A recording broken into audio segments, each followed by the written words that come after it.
नमस्कार दोस्तों। बीजी कंस्ट्रक्शन के इस यूट्यूब चैनल पे आपका सभी का स्वागत है। दोस्तों, क्या आपके घर में ऐसी सीलन आई है? क्या आपके टॉयलेट के बाहरी दीवार पे इस तरह की सीलन दिख रही है? दोस्तों, आपके मन में सीलन के बारे में काफ़ी सारे सवाल आते रहेंगे। जैसे इतना अच्छा घर बनाया फिर भी ऐसी सीलन आ रही है। क्या ये सीलन कभी ठीक होगी? ये सीलन को ठीक करने में कितना खर्चा आएगा और क्या करना पड़ेगा? ऐसे काफ़ी सारे सवाल आपके मन में आते हैं। तो आपके इन्हीं सवालों का जवाब मैं आज देने वाला हूँ। दोस्तों, दीवारों पे ऐसी सीलन क्यों आती है, ये मैं आपको बताऊंगा।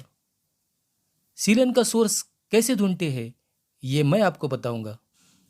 दोस्तों, ऐसी सीलन से छुटकारा कैसे पाना है, ये मैं आपको बताऊंगा। ऐसी सीलन का ट्रीटमेंट कैसा करना है, ये मैं आपको बताऊंगा। दोस्तों, ऐसी सीलन आनी ही नहीं चाहिए, इसके लिए क्या करना होगा, ये मैं आपको बताऊंगा। दोस्तों, आज की वीडियो में इस बारे में सारी बातें होगी। ये वीडियो काफ़ी इंटरेस्टिंग और नॉलेजेबल होने वाला है।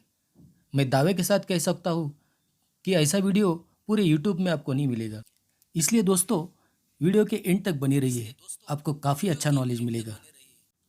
तो चलिए दोस्तों, वीडियो की शुरुआत करते हैं। दोस्तों, आज का हमारा टॉपिक दीवारों पे आने वाली सीलन को कैसे ठीक करते हैं, इस बारे में है। दोस्तों, आप जो वीडियो में देख रहे हो, ऐसी सीलन आपने अमूमन 100 में से 70 घरों में देखी होगी। आपने आसपास ज़्यादातर घरों में टॉयलेट की बाहरी दीवार पे इस तरह की सीलन अपनी देखी रहेगी। दोस्तों, इस तरह की सीलन से घर का पेंट, फर्नीचर और लुक भी खराब होता है। कभी कभी ज़्यादा सीलन होने की वजह से उस पर फंगस होता है और ये सेहत के लिए काफ़ी हानिकारक होता है। दोस्तों, इस वीडियो में आप जो सीलन देख रहे हो, ये दीवार भी टॉयलेट की बाहरी दीवार है। ऐसी सीलन ज़्यादातर टॉयलेट से होने वाले पानी की सीपेज की वजह से होती है। दोस्तों, जब भी टॉयलेट के टाइल में क्रैक होता है या उसका जॉइंट उखड़ जाता है, तब वहाँ से टॉयलेट का पानी दीवार में घुस जाता है और दीवार की ईंटें इस पानी को सोख लेती है और कुछ ही दिनों के बाद कैपिलरी एक्शन की वजह से ये पानी दीवार पर 3 फुट तक चढ़ जाता है और टॉयलेट की बाहरी दीवार पे सीलन के रूप में ये दिखाई देता है। दोस्तों, टॉयलेट के अंदरूनी दीवार के ऊपर टाइल डैडो होने के कारण हमें अंदर साइड से सीलन दिखाई नहीं देती, लेकिन बाहरी साइड प्लास्टर होने की वजह से सीलन बाहर आके दिखाई देती है और वहाँ पपड़ी निकल के पेंट और प्लास्टर खराब होता है और फंगस भी हो जाती है। चलिए दोस्तों, आगे बढ़ते हैं। अब वीडियो में आपको जो सीलन दिखाई दे रही है, हम उसका सोर्स पता करने की कोशिश करते हैं। दोस्तों, ये सीलन वाली दीवार टॉयलेट और बेडरूम की कॉमन दीवार है। अभी इस कॉमन दीवार के दोनों साइड हमें इंस्पेक्शन करके ये मालूम करना है कि कहाँ से लीकेज हो रहा है। इसके लिए हमें मेजरिंग टेप की मदद लेनी होगी। दोस्तों, टॉयलेट की बाहरी दीवार जहाँ पे सीलन का बड़ा पैच दिखाई दे रहा है, वहाँ से टेप पकड़ के हम दरवाजे तक मेजरमेंट लेते हैं। अभी ये मेजरमेंट हमको 1.75 मीटर मिल रहा है। अभी उसी दरवाजे से टॉयलेट साइड वाली दीवार पे हम 1.75 मेजरमेंट डालते हैं और वहाँ मार्किंग कर देते हैं। तो देखिए दोस्तों, 1.75 मीटर टॉयलेट साइड वाली दीवार पे हमने मेजरमेंट डाल दिया, तो 1.75 मीटर पे हमें टॉयलेट में वर्टिकल दीवार पे टाइल में एक होल दिखाई दे रहा है और ये होल का आप लोकेशन देखेंगे तो उसके एग्जैक्ट पीछे 1.75 मीटर पे हमारा सीलन का पैच आ रहा है। यानी बाहरी दीवार पे जो सीलन है उसका सोर्स यही होल है। अब दोस्तों, हम टॉयलेट के जॉइंट भी चेक करेंगे। टाइल के जॉइंट में पतरा डालकर हम उसका जॉइंट चेक करेंगे।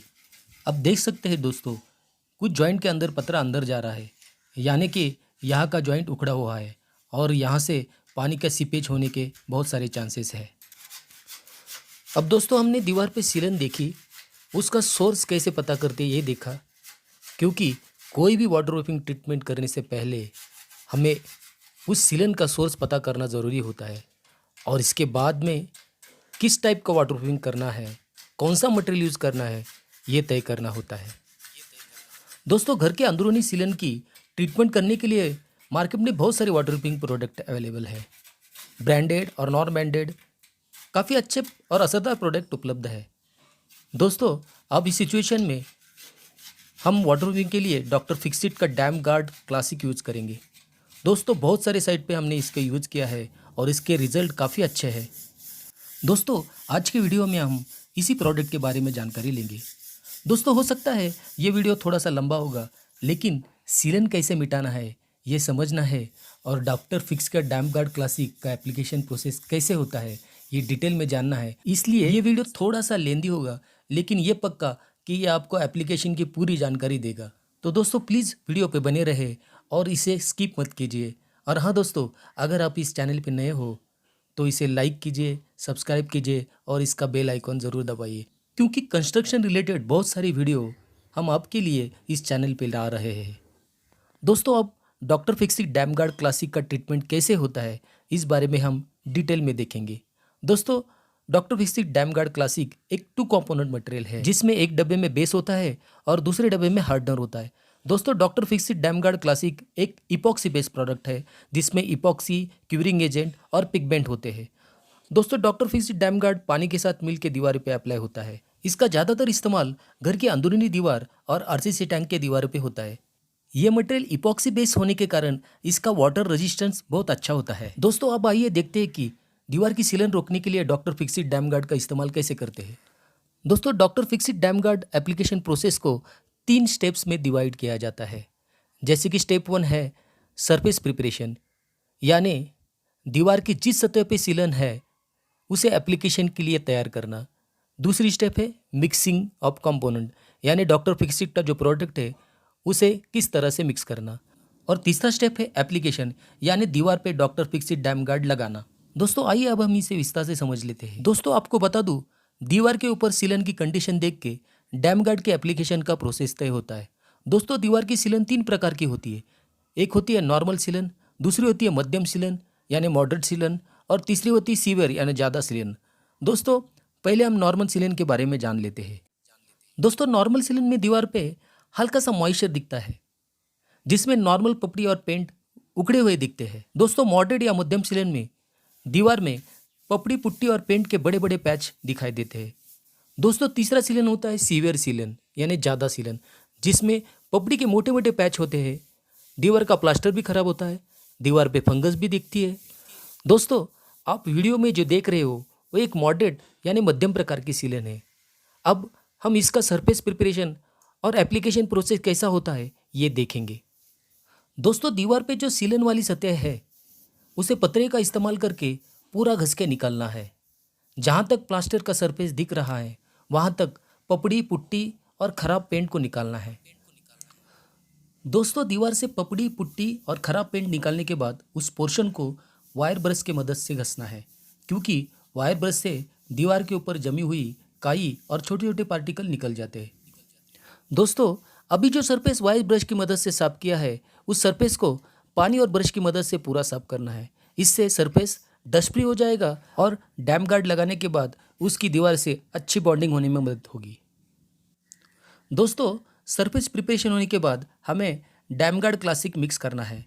दोस्तों ये डॉक्टर फिक्सिट का डैम गार्ड क्लासिक 1 किलो का पैक है और ये लगभग 620 रुपये में किसी भी हार्डवेयर स्टोर में मिल जाता है।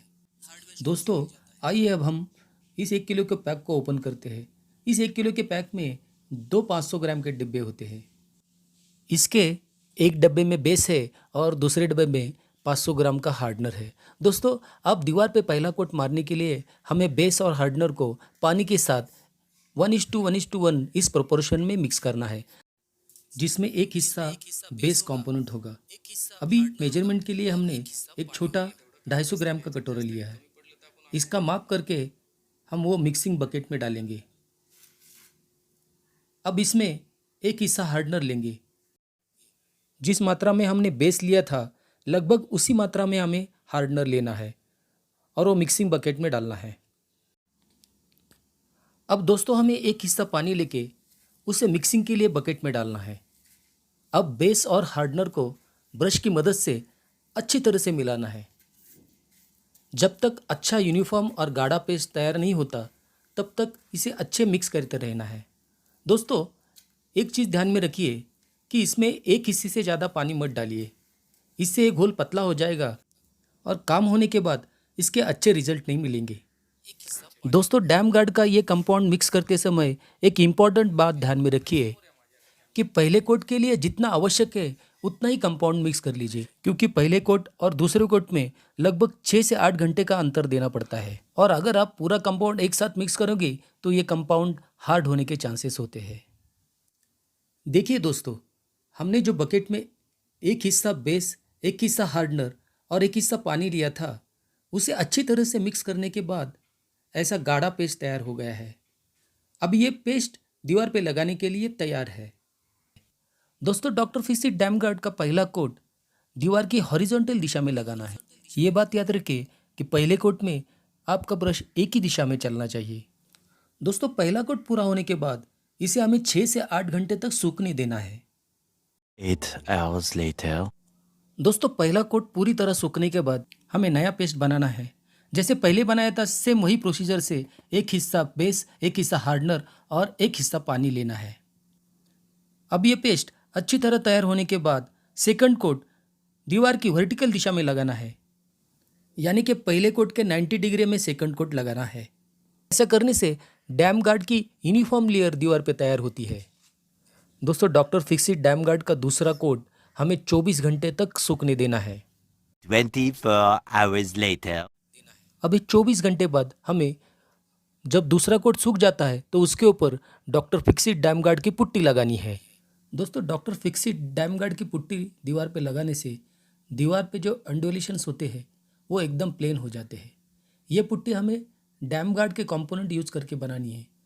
तो चलिए दोस्तों, डैम गार्ड की पुट्टी कैसी बनती है ये देखते हैं। पुट्टी बनाने के लिए हमें डैम गार्ड का बेस, हार्डनर और वाइट सीमेंट्स की ज़रूरत होती है। डैम गार्ड की पुट्टी 1:1:2 इस रेशियो में बनती है, जिसमें एक हिस्सा बेस, एक हिस्सा हार्डनर और 2 हिस्से वाइट सीमेंट मिक्स करना पड़ता है। दोस्तों, आप देख सकते हैं हमने एक हिस्सा बेस लेकर उसे बकेट में मिक्सिंग के लिए डाल दिया। अब एक हिस्सा हार्डनर को भी लिया और उसे भी मिक्सिंग के लिए बकेट में डाल दिया। अब हमें 2 हिस्सा वाइट सीमेंट लेके इन सब को बकेट में डाल के पर्याप्त पानी के साथ अच्छी तरह से 5 मिनट तक मिलाना है। और जब तक यूनिफॉर्म पेस्ट तैयार नहीं होती तब तक उसे मिक्स करते रहना है। अब एकदम गाढ़ी और यूनिफॉर्म पेस्ट तैयार होने के बाद इसे पतरे के मदद से अच्छी तरह से दीवार के सरफेस पे लगाना है, क्योंकि दीवार पे जो अनइवन सरफेसेस है उसे लेवल में करने के लिए हमें पुट्टी लगानी ज़रूरी है। अब इस पुट्टी को 24 घंटे तक सूखने देना है। 24 hours later. पुट्टी पूरी सूखने पर उसके ऊपर डॉक्टर फिक्सिट डैम गार्ड का फाइनल कोट लगाना है, जिसके लिए हमें वापस 1:1:1 यानी एक हिस्सा बेस, एक हिस्सा हार्डनर और एक हिस्सा पानी को मिक्स करके इस घोल को ब्रश की मदद से दीवार पे लगा के फिनिश करना है। तो दोस्तों, ये था डॉक्टर फिक्सिट डैम गार्ड लगाने का पूरा प्रोसीजर। दोस्तों, अगर आप इस प्रोसीजर से सीरीन वाली दीवार पे डॉक्टर फिक्सिट डैम गार्ड का ट्रीटमेंट करोगे तो यकीन मानो आपके घर में कभी सीलन नहीं आएगी। और हाँ दोस्तों, वीडियो की शुरुआत में हमने जो टॉयलेट के टाइल्स के जॉइंट चेक किए थे, जिसमें हमने देखा था कि बहुत सारे टाइल्स के जॉइंट उखड़ गए थे, इसलिए हमने पूरे टाइल्स का ग्राउटिंग कर दिया और जिस होल से सीपेज के चांसेस थे उस होल को भी बंद किया। क्योंकि दोस्तों, सीपेज का सोर्स बंद करना बहुत ज़रूरी है, वरना जो भी वाटर ट्रीटमेंट पे आप खर्चा करोगे उसका कुछ फ़ायदा नहीं होने वाला। दोस्तों, जाते जाते आपके लिए कुछ ज़रूरी टिप्स। दोस्तों, doctor Fixit dam guard direct दीवार पे मत लगाइए, उसके लिए सरफेस प्रिपेयर करके उसके ऊपर उसका एप्लीकेशन कीजिए। दोस्तों, 2 कोट लगाने के बीच में जो अंतर स्पेसिफाइड किया है उसे फॉलो कीजिए, नहीं तो इसका असर नहीं दिखाई देगा। दोस्तों, डॉक्टर फिक्सिट डैम गार्ड के 3 कोट लगाना ज़रूरी है, सिंगल कोट पे ये असर नहीं दिखाएगा। दोस्तों, डॉक्टर फिक्सिट डैम गार्ड को मिक्स करते समय जितना स्पेसिफाइड प्रमाण है उसके अनुसार ही मटेरियल तैयार कीजिए। ज़्यादा पतला मटेरियल किया तो इसका असर नहीं दिखाई देगा। दोस्तों, इसे लगाते समय सेफ्टी प्रिकॉशंस लीजिए, जैसे कि हैंड ग्लोव्स और सेफ्टी गॉगल पहनना। दोस्तों, इसके 1 किलो पैक में लगभग 30 से 40 स्क्वायर फुट काम और 3 कोट होते हैं। दोस्तों, उम्मीद करता हूँ कि आपको ये वीडियो पसंद आया होगा और इस वीडियो से आपने कुछ ना कुछ ज़रूर सीखा होगा। तो दोस्तों, मिलते हैं ऐसे ही किसी अगली वीडियो में। तब तक के लिए दीजिए इजाज़त। और हाँ, वीडियो को लाइक, सब्सक्राइब और शेयर ज़रूर कीजिए। धन्यवाद।